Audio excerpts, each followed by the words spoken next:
नमस्कार, मी स्नेहल चौधरी. आपण पाहत आहात एलएस मराठी. पाहुयात महापालिका विशेष बुलेटिन. मुंबईसह ठाणे आणि राज्यातील 29 महापालिका निवडणुकीला अवघे 4 दिवस उरलेत. त्या पार्श्वभूमीवर मुंबईतील मीरा भाईंदर आणि पुण्यातील पिंपरी चिंचवड महापालिका निवडणुकीच्या बंदोबस्तासाठी भंडाऱ्यातून सुमारे 850 पोलीस अधिकारी, कर्मचारी आणि गृहरक्षक दलाचे जवान रवाना झालेत. यात महिला आणि पुरुष गृहरक्षक दलाच्या जवानांचाही समावेश आहे. ठाण्याचे 3 हात नाका परिसरात ठाकरे बंधूंकडून लावण्यात आलेल्या इंग्रजी बॅनरमुळे राजकीय वर्तुळात चर्चेला उधाण आलंय. मराठी भाषा, मराठी माणूस आणि मराठी अस्मितेचा मुद्दा सातत्याने उपस्थित करणाऱ्या ठाकरे बंधूंनी यावेळी इंग्रजीत बॅनर लावल्यानं त्यांच्या भूमिकेवरच प्रश्नचिन्ह उपस्थित केले जाते. बॅनर लावल्याने वाद निर्माण झालाय. पुणे महापालिकेवर सत्ता आल्यास पुणेकरांना मेट्रो मोफत करणार अशी मोठी घोषणा उपमुख्यमंत्री अजित पवार यांनी जाहीरनाम्यात केली आहे. त्यामुळे सर्वच पक्षांच्या नेत्यांच्या भुवया उंचावल्यात. अशातच अजित पवारांच्या या घोषणेवर काल पुण्यातील मुलाखतीतून मुख्यमंत्री देवेंद्र फडणवीस यांनी अजित पवारांच्या घोषणेची खिल्ली उडवली आहे. किमान लोकांचा विश्वास बसेल अशा गोष्टी बोलाव्यात अशा शब्दात देवेंद्र फडणवीसांनी टोला लगावलाय. पिंपरी चिंचवड महापालिका निवडणुकीच्या पार्श्वभूमीवर पिंपरीमध्ये उपमुख्यमंत्री अजित पवार हे सातत्यानं भोसरीचे आमदार महेश लांडगे यांच्यावर टीका करतात.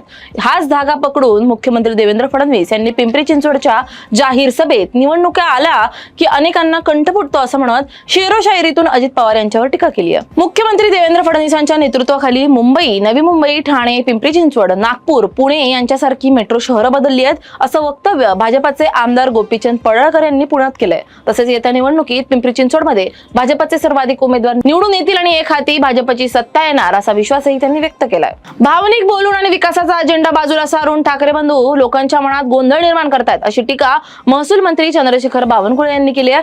राज ठाकरे आणि उद्धव ठाकरे यांचे प्रचाराची भूमिका आणि लक्ष चुकीचं आहे. त्यांनी अशा प्रकारे अनेक वेळा मतं मागितली आहेत, पण आता त्यांना विकासावर लक्ष केंद्रित करावं लागेल असंही बावनकुळे म्हणाले.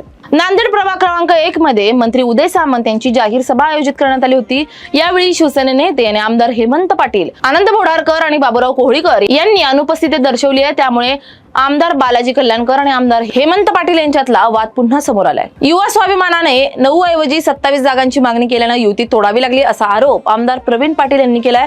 नवनीत राणा भाजपमध्ये राहून घरातील लोकांसाठी मतं मागत असल्याचंही त्यांनी म्हटलंय. महापौर पदासाठी कोणाचीही गरज भासणार नाही असा विश्वासही त्यांनी व्यक्त केलाय. सोलापूर महापालिकेच्या तोंडावर भाजपने अजित पवारांच्या राष्ट्रवादीला जोरदार धक्का दिलाय.